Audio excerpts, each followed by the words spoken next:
So Demetrius Andrade stops and destroys Willie Nelson in the 12th round via TKO. First, I must say that Demetrius Andrade was very, very impressive from the beginning of this fight. He's been out of the ring for over a year. He had his title stripped due to inactivity, which he and his team tried to contest, whatever numerous reasons there may be, whatnot. But yeah, he had his WBO title stripped from him, which is now the current titleist is Liam Smith from the UK, whatnot. But anyhow, going into this fight, some would speculate that Andre was going to win this fight via decision, given the fact that he's been out of the ring for over a year. You would expect some ring rust, but from the opening bell, you just couldn't tell that he lost a step. I mean, he knocked down Willie Nelson in the first round of this fight. And then from there, he continued his dominance by using angles, taking advantage of his reach. And what's so unique about this is that Willie Nelson is a very tall welterweight, tall light middleweight. Okay, he's 6'3", Andrade's 6'1", and typically Andrade is the guy who always seems to have the height advantages over his opponents, because he himself is not that is very tall for a light middleweight. So this is the first time he ever had to give up some height in this fight, and he was able to handle that situation very well, because if you notice, he was always crouching down and fighting in angles and very southpaw style that he has, very similar to Pernell Whitaker's. Like whenever Nelson came inside with a high guard and try to throw power shots from the inside, Andrade will just counter him to death. He'll get out of the way. He'll throw like 6 punch combinations to get out of the way, and he was just battering Nelson. Nelson was there for targeting practice, and I don't know why his corner didn't tell him to move his head. If they probably did, but I may have missed it. But he should have been moving his head instead of continuing to use that high guard, because it's like you're fighting the southpaw. Your strategy's not working. Why don't you adjust? And what also bothered me is that why was Nelson continue to move to his right when you fight in the southpaw? You have to move to your left to negate their left hooks. But of course, Andrade doesn't rely just on the left punch, even though he's a southpaw, because he can use his right hands very well as well. So, and what also struck me as well is that he was able to throw numerous uppercuts from a distance, and that is a very dangerous punch to throw.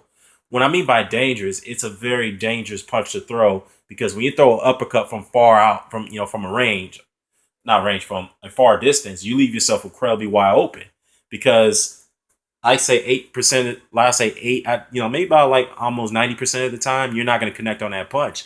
And Andrade was just connecting he made it look easy, throwing those uppercuts from a far distance.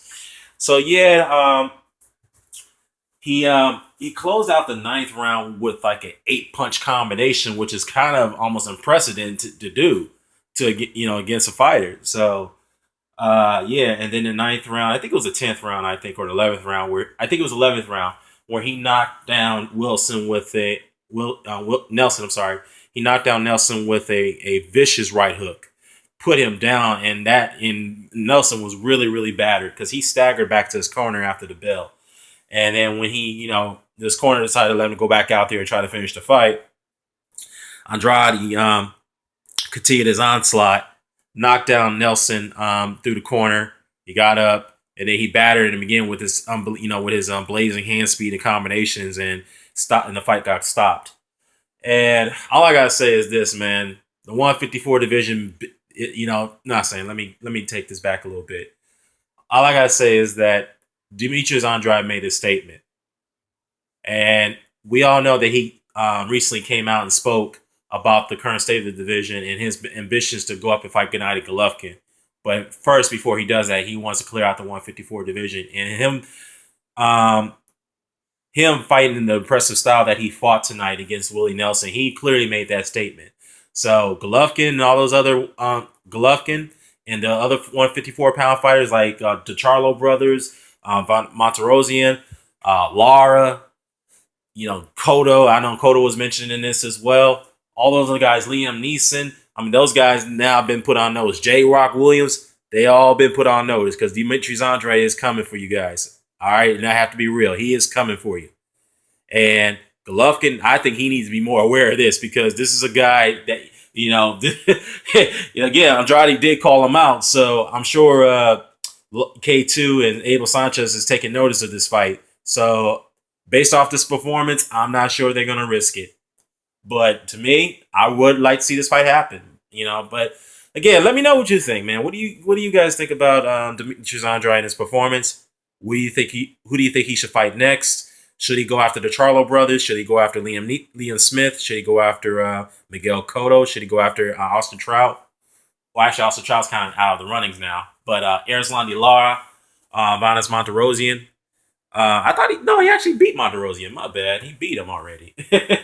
But would you like to see a rematch with Monterosian? So, or would you like to see him go in the fray against Gennady Golovkin?